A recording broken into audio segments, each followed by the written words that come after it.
Hi friends, welcome back to my channel Ayaan electronics. Friends, ఈ వీడియోలో మనం గాడ్రేజ్ సింగిల్ డోర్ ఫ్రిడ్జ్కి చాంబర్ హోల్ పడ్డది.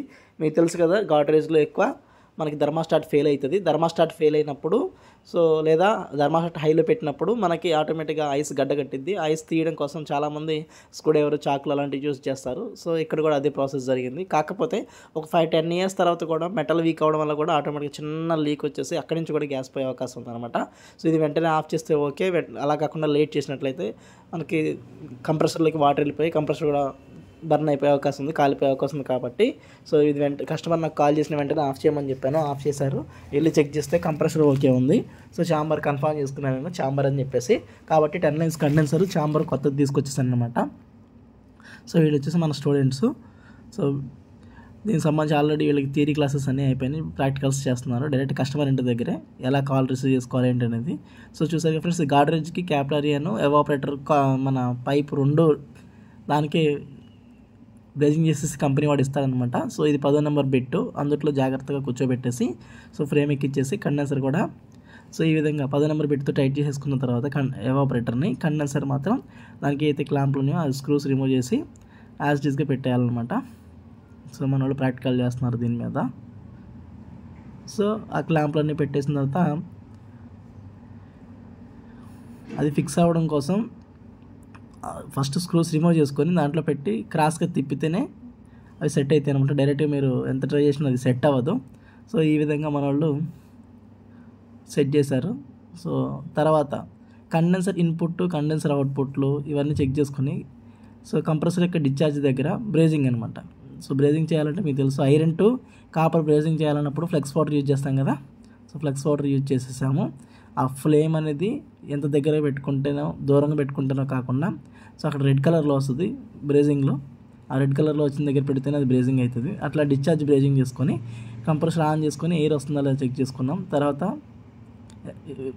మనకి వెల్డింగ్ బ్లాక్ అవ్వలేదని అర్థమైంది కదా. సో అప్పుడు డిశ్చార్జ్లో మళ్ళీ కూడా సేమ్ ఒక కాపర్ పైప్ 1/4 తీసుకుంటున్నాం. ఎందుకంటే సో ఎప్పుడైనా మనం ఈజీగా గ్యాస్ ఫిల్ చేసుకోవాలంటే ఫిల్టర్ తీసి పెట్టుకునేటట్టు ఉండేటట్టు, అలా కాకుండా అదే ఐరన్ దానికి మనం బ్రేజింగ్ చేయాలంటే సో కొంచెం ఇబ్బంది అయ్యే అవకాశం ఉంది కదా. మళ్ళీ ఫ్లెక్స్ పౌడర్ యూజ్ చేయాలి. దీనికి ఫ్లెక్స్ పౌడర్ ఏం అవసరం లేదు కదా.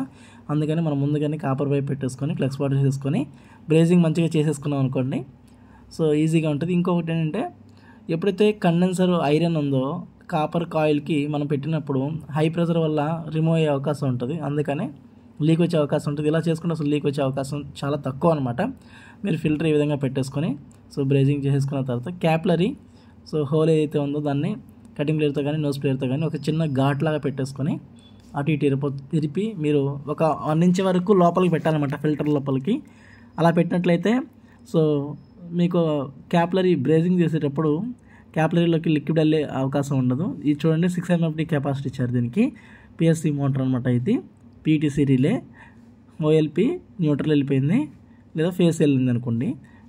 రిలేకి మాత్రం దానికి ఆపోజిట్లో వస్తుంది. ఫేస్ వెళ్తే రిలే న్యూట్రల్ వస్తుంది, న్యూట్రల్ వెళ్తే ఫేస్ వస్తుంది. 6 MFD కెపాసిటర్ యొక్క టెర్మినల్స్ అనేది లెఫ్ట్ రైట్ ఉంటాయి అనమాట, రన్నింగ్ కెపాసిటర్ సంబంధించి. సో అందుట్లో చూడండి, 290 గ్యాస్ అయినా ఎక్కించవచ్చు లేదా 600 గ్యాస్ అయినా ఎక్కించవచ్చు. సో దాని మీద ఏ గ్యాస్ ఎక్కించాలి ఏంటనేది, ఎంత యాంప్స్ తీసుకుంటుంది అనేది డేటా ఇచ్చారనమాట. సో కాబట్టి మళ్ళీ మనం కంప్రెసర్ ఒకసారి ఆన్ చేసేసుకున్నాం. ఆన్ చేసుకున్న తర్వాత క్యాపిలరీ ఎండింగ్ నుంచి సో ఎయిర్ లోపలికి వెళ్ళిపోయి మంచిగానే సో మనకి రిటర్న్లో కూడా వస్తుంది సక్షన్ లైన్లో వచ్చింది. కాబట్టి చెక్ చేసుకున్న తర్వాత మనం ఈ కాపర్ టెర్మినల్స్ ఏవైతే ఉన్నాయో కంప్రెసర్కి సో చుట్టుపక్కల వైర్లు కానీ బాడీ కానీ డ్యామేజ్ కాకుండా చాలా జాగ్రత్తగా బ్రేజింగ్ చేసుకోవాలన్నమాట. సో ఇది బాగా హీట్ మీద ఉంటుంది కాబట్టి ఇలా వాటర్తో క్లాత్ని తడుపుకొని మనం పట్టుకోవాలి. చేతులతో పట్టుకుంటే కాలిపోయే అవకాశం ఉంటుంది, చేతులకు తెలుసు కదా.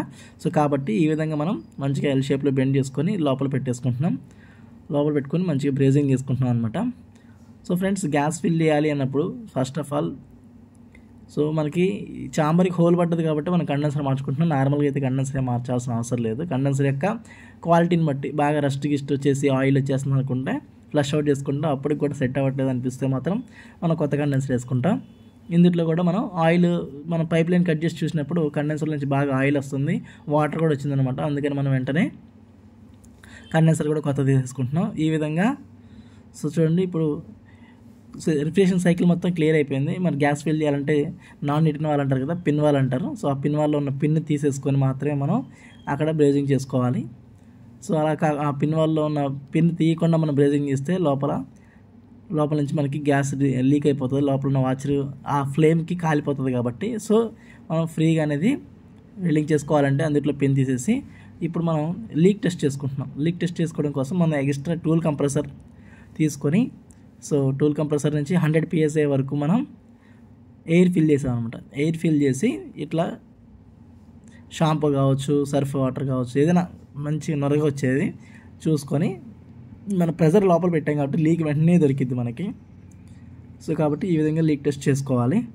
ఇంకా మీ దగ్గర టైం ఉందనుకుంటే ఆ ప్రెజర్ పెట్టిన తర్వాత ఒక 1 hour వెయిట్ చేయొచ్చు, అర్జెంట్ ఏం లేదు అనుకుంటే.